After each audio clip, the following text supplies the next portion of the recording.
বাঙালি, হ্যাঁ ঠিকই, বাঙালি মানে 12 মাসে 13 পার্বণ। আর বাঙালি ভুজকে বাদ দিলে তো একদমই চলবে না।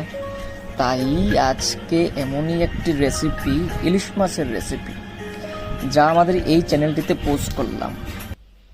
ভিডিও বানানোর শখ বলে এই রেসিপিটি আপনাদের সামনে তুলে ধরলাম, এবং আশা করি এখানে ছোট একটি ডকুমেন্টারি স্টোরি আমাদের ভিডিওতে আপলোডও হয়ে যাবে এবং চ্যানেলটিতে ভিডিওর সংখ্যাও বেড়ে যাবে।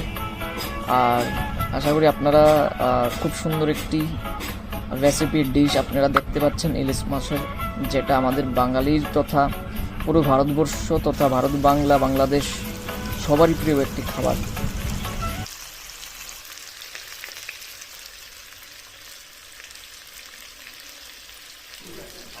এখানে শুরুটা যেমন খুব সুন্দর, তেমনি শেষটা আরও